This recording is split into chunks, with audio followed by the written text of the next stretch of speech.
Bueno, vamos a hablar de infecciones intraabdominales. Siguiente, por favor. ¿Por qué es importante las infecciones intraabdominales? Porque son unas de las más comunes en la práctica clínica, tienen un porcentaje de mortalidad de alrededor del 23% y estas las vamos a ir por cuadrantes en esta oportunidad. Superior derecho, superior izquierdo, inferior derecho, inferior izquierdo, según los órganos que se vean afectados. Estas pueden ser tanto infecciones no complicadas como infecciones complicadas. Infecciones no complicadas cuando se limitan al órgano o al tejido donde se encuentran, o complicadas cuando ya se extienden y pueden, digamos, en cierto caso afectar el peritoneo o incluso generar bacterias y sepsis.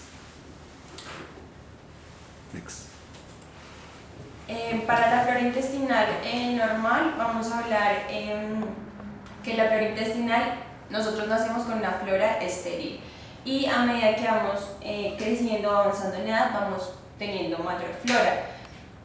También es importante destacar que según la localización en la que nos encontremos vamos a tener una diferente flora. En este caso vamos a hablar que en jugo gástrico tenemos una flora alrededor de 1000 bacterias por mililitro debido a la acidez del medio, y las únicas bacterias que sobreviven en este caso sería el Helicobacter pylori.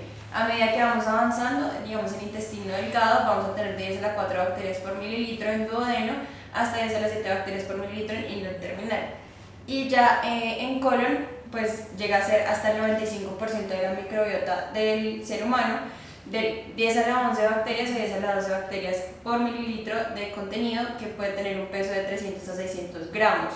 En el intestino proximal se aíslan fundamentalmente bacterias aeróbicas y gram positivas, y ya cuando llegamos a colon llegamos a bacterias gram negativas y anaerobias. Este es un estudio pequeño de más o menos 27 voluntarios en el que evalúan según cultivo y según análisis de genoma cuáles son las bacterias más predominantes en la flora intestinal.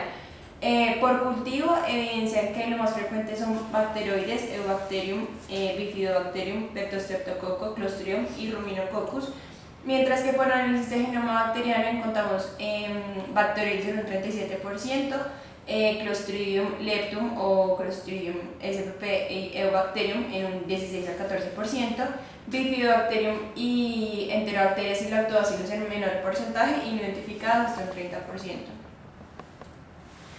¿Cuáles son las funciones de la flora intestinal? Tenemos pues tres principales: de nutrición y metabolismo, una modulación inmunológica que previene la proliferación y diferenciación pues, del epitelio intestinal, y otra que es más importante para nosotros en este caso, que es de protección al prevenir la invasión de microorganismos patógenos.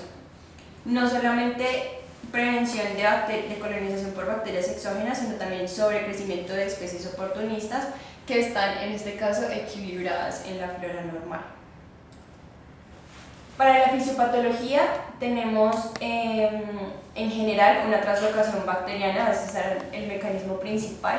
Tenemos una migración de bacterias a través del epitelio de la mucosa gastrointestinal que van, al cruzar la barrera, van a generar migración a través de linfa o vía hemática para llegar a diseminarse en localizaciones extraintestinales o a través de torrentes sanguíneos, generando sepsis. Vamos a hablar, como les había adelantado previamente, por cuadrantes. Vamos a hablar en esta ocasión de absceso hepático, colangitis y colecistitis, pancreatitis, absceso esplénico, úlcera gástrica, que como ya habíamos mencionado está generalmente el Helicobacter pylori, la apendicitis peritonitis y el absceso anorrectal. Entonces iniciamos por el absceso hepático. El absceso hepático lo podemos clasificar en amebiano o piógeno. El amebiano es una complicación de la amebiasis intestinal que produce una acumulación localizada de líquido no purulento en el hígado, y el piógeno sí es una acumulación localizada de material purulento. Esto también lo debemos tener en cuenta, dado que nos va a generar diferentes manifestaciones clínicas. Para el absceso hepático amebiano tiene una menor frecuencia de un absceso por cada millón de personas al año. Está causada por cepas invasivas de entamoeba histolítica. El mecanismo por el cual se produce este absceso es que al consumir agua contaminada o alimentos contaminados con heces, tenemos la ingesta de los mismos y luego se va a producir exquistación en la luz intestinal, los trofosoditos van a migrar al colon, se van a multiplicar y posteriormente van a generar diseminación al hígado a través del sistema portal.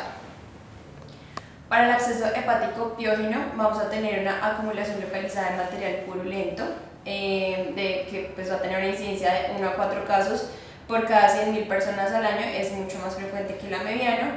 Las causas principales son E. coli y Klebsiella pneumoniae, son los que más frecuentemente se han aislado y se van a clasificar según la vía de invasión hepática.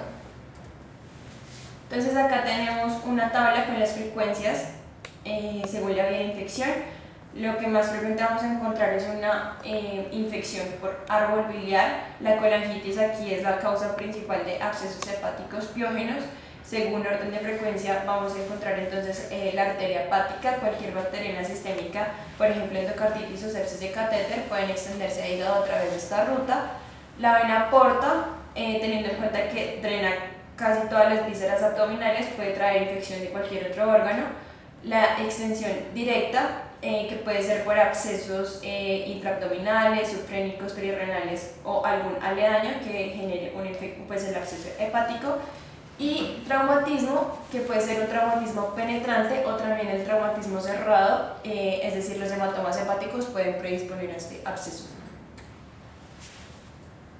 Para la colangitis y la colecistitis tenemos entonces que la colangitis la definimos como una inflamación o infección de los conductos biliares, especialmente el colédoco, y vamos a tener una infección dado que al haber una obstrucción del conducto colédoco vamos a tener una estasis que va a favorecer el crecimiento de bacterias desde el sistema portal o desde el sistema linfático. La colecistitis, por otro lado, la definimos como una inflamación o infección bacteriana de la vesícula causada principalmente por colelitiasis obstructiva. Suele ser la infección bacteriana suele ser una complicación del 20 al 50% de los casos, y incluso se ha documentado que hasta el 46% de los pacientes tienen cultivos positivos. A mano derecha pues tenemos la tabla que nos evidencia cuáles son las bacterias más frecuentemente aisladas. Para microorganismos gram negativos tenemos E. coli y Klebsiella, y para gram positivos tenemos enterococos y streptococos. Los componentes de la microflora normal son los que solemos aislar en los cultivos de bilis. Para infecciones pancreáticas debemos tener en cuenta que la infección pancreática bacteriana es usualmente una complicación de la pancreatitis aguda en tejido que se ha dañado por inflamación, es decir, una necrosis pancreática sería lo que principalmente nos desencadene una infección. Hasta un 70% de los pacientes con necrosis pancreática pueden desarrollar una infección. Lo más frecuente encontrado es flora bacteriana gastrointestinal, aerobios, anaerobios, gram positivos y gram negativos, como lo habíamos mencionado previamente. En la tabla de la derecha se mencionan cuáles son los más frecuentemente aislados: Ascaris, Aspergillus, Cytomegalovirus, Cryptosporidium, Legionella, Leptospira, Mycoplasma, Salmonella y Toxoplasma. Primero vamos a hablar de la ascaris, la ascariasis. La ascariasis es una enfermedad causada más que todo en países con tasas de infección elevadas. El mecanismo por el cual se produce es que las larvas penetran la mucosa del intestino delgado, penetran la circulación venosa, llegan a los pulmones, van a ingresar pues ahí en los alveolos, van a ascender por el árbol bronquial y posteriormente se van a deglutir. Ya ahí en el aparato gastrointestinal van a madurar hasta llegar hasta la ampolla de Vater y obstruir la vía biliar, que sería pues este mecanismo de pancreatitis infecciosa. Para la microbiota de la infección pancreática, saliéndonos pues de la ascariasis, vamos a encontrar bacterias gram negativas que con más frecuencia van a ser E. coli y Klebsiella, con menos frecuencia Enterobacter, Pseudomonas, Proteus y otros, y para gram positivos especies de enterococos, streptococos y estafilococos, pueden ser mono o polimicrobianas. Para frecuencia tenemos entonces E. coli en un 35%, Klebsiella en 24%, enterococos también 24%, y tenemos también una revisión monocéntrica reciente del 2014, pues no tan reciente, pero nos sirve, en donde evidencia que enterococos en un 45%, enterobacterias en 42%, y también mencionan los hongos como una causa importante, siendo un 22%. Ya siguiendo vamos a encontrar entonces el absceso esplénico. Estos son infrecuentes, son pocos los documentados en la literatura médica, pero deben ser tenidos en cuenta. Los factores predisponentes que nos mencionan son la inmunosupresión, traumatismos, diabetes, hemoglobinopatía, el uso de fármacos por vía intravenosa y la endocarditis, que sería nuestra causa principal para generar el absceso esplénico. El estreptococo, estafilococo, las salmonelas y E. coli son los microorganismos causales más importantes. También tenemos pues aislamiento de hongos y micobacterias. A mano derecha pues está la tabla de aislamientos según los años de cultivos. Tenemos entonces que para el año pues lo más frecuente sería 2012-2016. Tenemos un aislamiento de estreptococos de un 25%, estafilococos 6.25% y salmonela también. Tener en cuenta que aquí es un caso particular porque el absceso esplénico usualmente no se trata solamente con antibiótico terapia, sino que la esplenectomía es el tratamiento definitivo.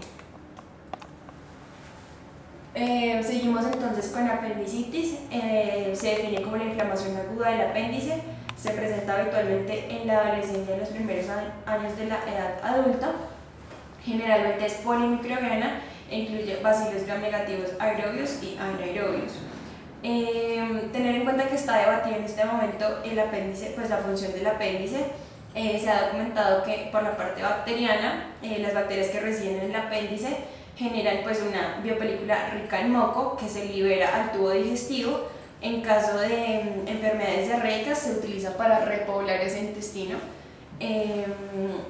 Y también tener en cuenta que según las fases de la apendicitis pues tenemos 4, una congestiva, una supurativa, una gangrenosa y una perforada, que ya cuando pues produce gangrenosa y posteriormente perforación vamos a tener peritonitis y esto puede generar abscesos intraabdominales en los que debemos tener en cuenta pues los microorganismos que tiene la microbiota del apéndice. La microbiota del apéndice es muy variada, puede tener hasta 10 a 14 microorganismos distintos que en general se relacionan a la microbiota del colon.